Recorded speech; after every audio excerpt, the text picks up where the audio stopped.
Hello guys, welcome back to my channel. आज हम पढ़ने वाले हैं स्वामी विवेकानंद जी की जो एजुकेशनल थिंकिंग है उसके बारे में।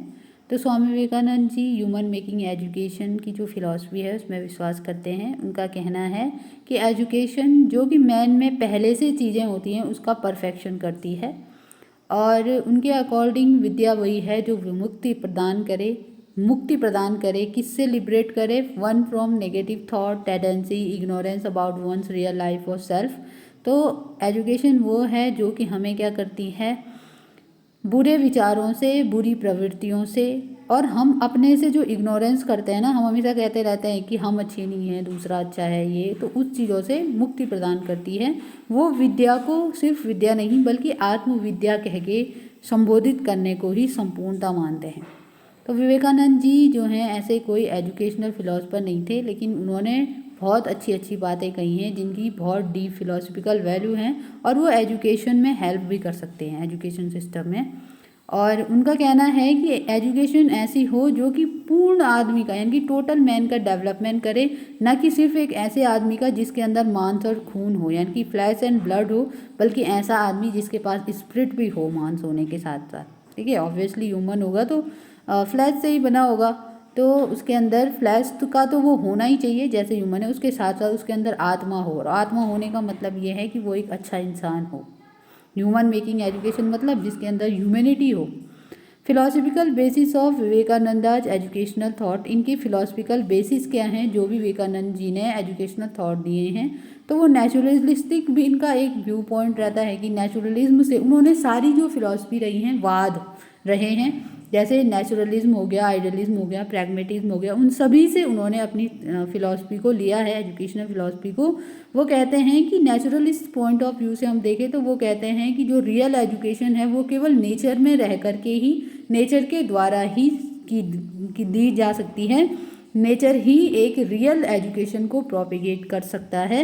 नेचुरल वे में हम अगर बच्चे को सिखाएं तो वो ज़्यादा अच्छे तरीके से सीखेगा। एक नेचुरल इन्वायरमेंट में अगर हम सिखाएं, और ये हम खुद देखते भी हैं कि जब बच्चा फ्री इन्वायरमेंट में नेचुरली सीख रहा होता है तो वो तो हेजिटेट भी नहीं होता है और उसके अंदर कोई दबाव भी नहीं होता है। तो ये स्वामी विवेकानंद जी का नेचुरलिस्टिक पॉइंट ऑफ व्यू है। अब हम आगे चलते हैं।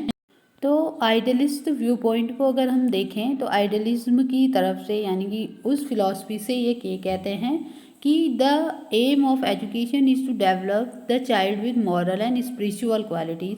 जैसे कि हम आइडियलिज्म की बात करते हैं कि आइडियलिज्म सपोर्ट करता है स्पिरिचुअलिज्म को, तो ये कहते हैं कि एजुकेशन का एक एम ये भी होना चाहिए कि बच्चे के अंदर मॉरल और स्पिरिचुअल वैल्यूज़ डेवलप हों। केवल ज्ञान से ही कुछ नहीं होता, जब तक कि इंसान क्या है, मॉरली अच्छा नहीं है, उसके अंदर कुछ मॉरल वैल्यूज़ नहीं है, उसके अंदर स्पिरिचुअल वैल्यूज़ नहीं हैं। स्पिरिचुअल वैल्यूज़ हमें हेल्प करती हैं हमें डिफ़िकल्टी को सॉल्व करने के लिए, और एजुकेशन का एक पर्पज़ ये भी होना चाहिए अगर हम आइडियलिस्ट पॉइंट ऑफ व्यू से देखते हैं। दूसरी बात है प्रैग्मेटिज्म। तो प्रैग्मेटिज्म से इन्होंने लिया है कि जैसे प्रैग्मेटिज्म कहता है कि वो जैसे स्पिरिचुअल वैल्यूज़ की बात करता है, नेचुरल में रहने की बात करता है, वैसे प्रैग्मेटिज्म कहता है कि आज की नीड्स पर फोकस करके तुम्हें एजुकेशन देनी चाहिए, ना कि किसी फ्यूचर पे, या ना ही वो स्पिरिचुअल वैल्यू को मानते हैं। वो ये कहते हैं, प्रैग्मेटिज्म ये कहता है कि जो आज के टाइम हमारे लिए हेल्पफुल है वो पढ़ाया जाए बच्चे को। तो प्रैग्मेटिस्ट पॉइंट ऑफ व्यू से वो इस बात पर भी, यानी स्वामी विवेकानंद जी की जो एजुकेशनल थिंकिंग है वो इस बात पर भी मैसेज करती है कि बच्चे को ऐसी एजुकेशन दी जाए जो उसकी प्रेजेंट नीड को फुलफिल कर सके। अब उनका एजुकेशन के बारे में क्या कहना है, वो कहते हैं कि नॉलेज क्या है, इनहेरेंट है with in the individual. Knowledge अपने आप में गेन करने वाली चीज़ है, इंसान अपने एक्सपीरियंस के अकॉर्डिंग नॉलेज को बनाता है। चाइल्ड अपने डेवलपमेंट को अपने आप ही प्रमोट करता है। Everyone develops according to his own nature, जैसे बच्चे का नेचर होगा वैसे उसमें डेवलपमेंट होगा। Education as per nature and need, it must be according to the nature and need of child. बच्चे के अंदर ज़बरदस्ती तुम जो जिसमें बच्चा इंटरेस्ट ही नहीं ले रहा है, जो वो करना ही नहीं चाहता है, और उसमें ज़बरदस्ती आप वही नॉलेज भर रहे हो, तो आपको ऐसा नहीं करना है, बल्कि बच्चे का जैसा नेचर होगा, जैसा नीड होगी, उसको वैसी एजुकेशन देनी है।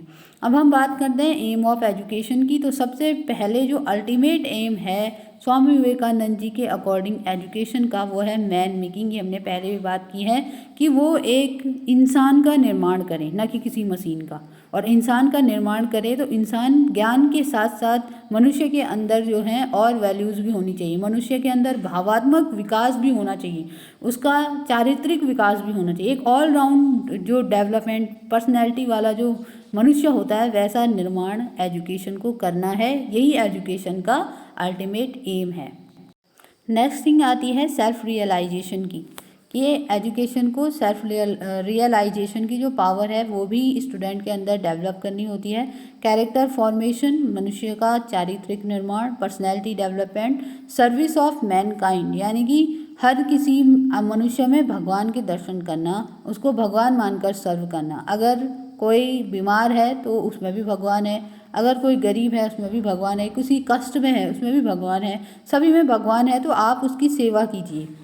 ऐसा नहीं है कि नेक्स्ट है यूनिवर्सल ब्रदरहुड। तो यूनिवर्सल ब्रदरहुड वो कहते हैं कि पूरी दुनिया जो है, जैसे कि हमारी भारतीय संस्कृति ही रही है वसुदेव कुटुंबकम वाली, उसी चीज़ की वो बात करते हैं कि एजुकेशन जो है यूनिवर्सल ब्रदरहुड को बढ़ावा देने वाली होनी चाहिए। ऐसे नहीं है कि आप सेपरेशन कर रहे हो, ठीक है।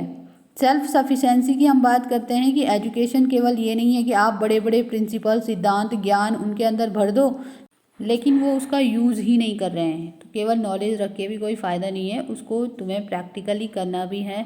अगर आपको सिखाया जाता है कि आपको किसी की हेल्प करनी है तो जब भी आपके पास मौका आए तो आपको हेल्प करनी है, इस बात की वो बात करते हैं। फिजिकल मेंटल डेवलपमेंट की बात करते हैं और यूनिटी इन डाइवर्सिटी की बात करते हैं स्वामी विवेकानंद जी। इन्होंने रोल ऑफ टीचर के बारे में कहा है कि a person with an attitude of renunciation influence children through his ideal example, love his students, sympathize at their difficulties, teaching to the according to need, ability, interests of them, contribute to their spiritual development, can be a good teacher। तो उन्होंने एक good teacher के जो यहाँ पर characteristics होते हैं उनके बारे में बात की है कि एक ऐसा पर्सन जो कि रोल मॉडल हो, और ऑब्वियस सी बात है टीचर को रोल मॉडल ही होना चाहिए। ये तो लगभग सभी जो वाद हैं हमारे पास, चाहे वो नेचुरलिज्म हो, प्रैग्मेटिज्म हो या आइडियलिज्म हो, ये सारे बात करते हैं कि टीचर को रोल मॉडल की तरह ही होना चाहिए। भले ही उनके थोड़ा अलग अलग कंसेप्ट भी हैं, जैसे नेचुरलिज्म बात करता है कि टीचर केवल एक फैसिलिटेटर की तरह है, एक गार्डनर की तरह है, बच्चे को फ्री छोड़ देना चाहिए। जबकि आइडियलिज्म बहुत ज़्यादा फोकस करता है रोल ऑफ टीचर के आइडल होने पे, ठीक है। और वैसे ही प्रैग्मेटिज्म बात करता है कि टीचर क्या है, एक गाइड की तरह है, लेकिन होता रोल मॉडल ही है। उसका खुद का कैरेक्टर खुद में अच्छा होना चाहिए ताकि उसे सीख करके बच्चे भी आगे बढ़ें, जो कि बच्चे की एबिलिटी, इंटरेस्ट और नीड के अकॉर्डिंग उन्हें पढ़ा सके और उनके स्पिरिचुअल डेवलपमेंट में उनकी हेल्प कर सके, वही एक गुड टीचर है। अब अगर हम टीचर की बात करते हैं तो स्टूडेंट का भी कुछ ना कुछ रोल होना चाहिए। तो उनके हिसाब से स्टूडेंट क्या होना चाहिए, ईगरनेस उसके अंदर होनी चाहिए, सीखने की इच्छा उसके अंदर होनी चाहिए, सेलिब्रेसी का ऑब्जर्वर होना चाहिए, कंट्रोल ओवर हिज सेंस, अपने सेंस पे उसे कंट्रोल होना चाहिए, यानी कि सेल्फ डिसिप्लिन्ड होना चाहिए, सिंपल सी बात है। और जो भी टीचर उनके सामने आइडल रखते हैं, जो भी टीचर कहते हैं उसको फॉलो करना चाहिए। करिकुलम की जब हम बात करते हैं तो करिकुलम वो तीनों चीज़ों के लिए कह रहे हैं, क्योंकि वो तीनों चीज़ों को मान रहे हैं ना। तो स्पिरिचुअल परफेक्शन यानी कि आइडियलिज्म की वो बात करते हैं तो सभी चीज़ चाहिए। तो स्पिरिचुअल परफेक्शन के लिए वो कहते हैं कि तो किसी रिलीजियस चीज़ को पढ़ो, फिलॉसफी को पढ़ो, उपनिषद को पढ़ो या फिर संतों की संगति करो। नेक्स्ट है for material advancement and prosperity. अब क्योंकि प्रैग्मेटिज्म की भी वो बात कर रहे हैं, तो प्रैग्मेटिज्म कहता है कि प्रेजेंट नीड पे फोकस करो। तो हमें क्या करना है, अब इंसान को जिंदा रहना है तो कुछ ना कुछ उसे भी तो चाहिए भौतिक संसाधन, तो उसके लिए वो आगे पढ़ाई करने के लिए कहते हैं, जियोग्राफी, साइंस, पॉलिटिकल साइंस और जिसमें भी आपका फ्यूचर बन सकता है, आपको इंटरेस्ट हो आप वो पढ़ सकते हैं। नेक्स्ट फिजिकल एक्सरसाइज की बात करते हैं, गेम्स, स्पोर्ट या एक्स्ट्रा को करिकुलर जो एक्टिविटीज़ होती हैं उनकी बात करें। अब मेथड ऑफ टीचिंग की वो बात करते हैं तो practice of yoga, concentration and deep meditation, gain knowledge through lecture, discussion, self experience, creative activities और टीचर को वो एज ए रोल मॉडल मानते हैं। तो इस तरीके से विवेकानंद जी के जो भी एजुकेशनल थॉट्स हैं वो यहाँ पर कंप्लीट होते हैं। और आप अगर इसमें अपना कुछ जोड़ना चाहते हैं तो आप जोड़ सकते हैं। आई होप आपको समझ में आया होगा, और कुछ कुछ टॉपिक जो ऐसे छूट रहेंगे वो कभी कभी मैं वीडियो बना लिया करूँगी। तो आई होप आपको अच्छा लगा होगा। सजेशन के लिए कमेंट करें। Thank you.